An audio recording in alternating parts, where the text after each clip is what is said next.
All right, class. So where do we see resonance? Do we see it with every single molecule? Definitely no. Many, I would say in fact, most molecules cannot undergo resonance. Remember, resonance only involves the movement of pi electrons, which would be pi bonds of double or triple bonds, and as we will see, sometimes lone pairs.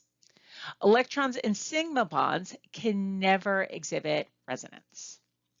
There are 5 general bonding patterns in which resonance occurs. Recognize these patterns to predict when resonance will be able to occur. Okay, we're going to go through all of them. There's the allylic lone pair, the allylic carbocation, the lone pair of electrons adjacent to a carbocation, a pi bond between 2 atoms with differing electronegativities, and finally, a conjugated pi bond in a ring system. The only way to recognize these patterns is to do lots and lots of practice problems and examples. And we're going to do several examples in these slides. All right, first let's go through some vocabulary. Vinyl and allyl refer to the atoms of the pi bond and next door to the carbon-carbon double bond, respectively. So the vinyl carbons are the carbons that are involved in a double bond. The allyl positions, and if they're carbons, the allyl carbons are the carbons directly attached to these vinylic carbons. We look for allylic lone pairs because they will be resonance delocalized.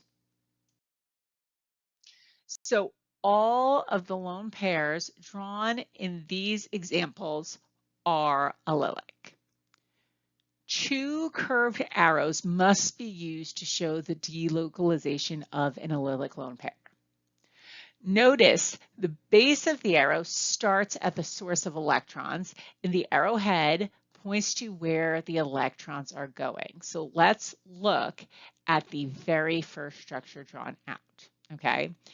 The arrows show that the pi electrons of the double bonds are moving to the end carbon, where they will be a lone pair on that carbon.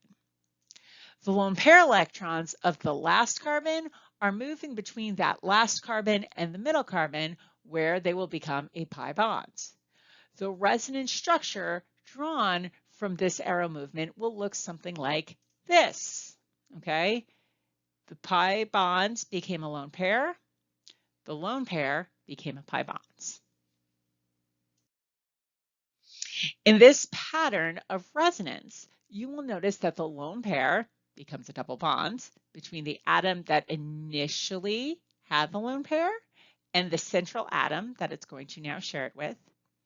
And the double bond becomes a lone pair on the atom that is no longer part of the double bond. When the atom with the allylic lone pair has a negative charge, the charge is delocalized or spread out with the lone pair. This again has a very stabilizing effect on the molecule. If the allylic atom is neutral, then it will become positively charged once the lone pair is in resonance. And the atom receiving the lone pair from the double bond will become negatively charged, as we see in our bottom examples. The second pattern is allylic carbocations, a positive charge next to a double bond, and we already looked at these a little bit, okay? Here, there is an empty p orbital next to a pi bond. The electrons in the pi bond can therefore spread out throughout all 3 of those p orbitals. Only one curved arrow is needed to show the resonance movement of an allylic carbocation.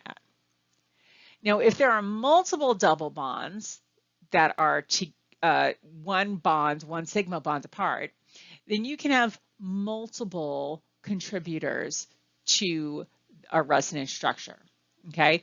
We see this by drawing out one allylic movement at a time. So if we look at our bottom sets of resonance structures, you can see we have an allylic double bonds, an allylic carbocation, a carbon with a positive charge next to a double bond. The double bond electrons, pi electrons, can move to the p orbitals between the first carbon and the second carbon, and that puts our positive charge on the middle carbon. This carbocation is now in an allylic position to the next double bond, and therefore we can see that resonance pattern again. The third pattern is a lone pair next to a carbocation. Here, the lone pair can delocalize and be shared with the carbon that has a positive charge. This allows the carbon to now have its full octet, which is very stabilizing. We love it when we see second row elements with their full octets, and we're going to talk a little bit more about that in the next set of slides as well. The fourth pattern is a pi bond between atoms of differing electronegativity. Okay, the pi electrons will be more attracted to the more electronegative atom, causing the pi bond to be unequally shared. Now, if the difference is big enough, the pi bond can become a lone pair on the more electronegative atom, leaving a positive charge on that less electronegative atom. These two structures represent what we call the extreme descriptions of the pi bond electrons. In the first structure that we see, the electrons are equally shared. In the second resonance contributor, you can see that they are completely unequally shared. One atom, the oxygen has them, and the carbon has nothing. The actual compound is a hybrid of these two resonance contributors. Now, lastly, we have conjugated pi bonds in a ring. Here, each atom in the ring has an unhybridized p orbital that can overlap with its neighbors. The pi bonds can be pushed over by one position, either clockwise or counterclockwise. It doesn't matter which one. They will move back and forth.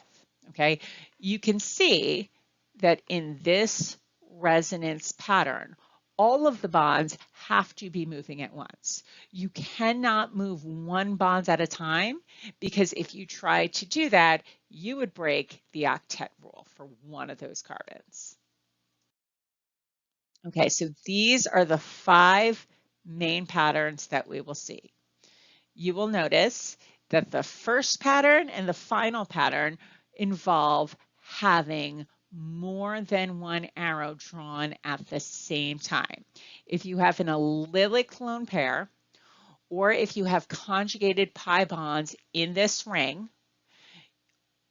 the electrons need to all be moving at the same time. You have more than one set of electrons that are moving at the same time, and therefore you need to draw both of those arrows together. So what I'm going to ask you to do is practice the act of recognizing the patterns of resonance using curved arrows to push electrons and show their delocalization. So in this molecule here, we have several of the different patterns that we just looked at. What I'd like you to do is see if you can do both. Identify what the pattern is, and then actually draw in the arrows as well as the electron movement and what it would look like after the electron moved. And then we will go back and revisit this together.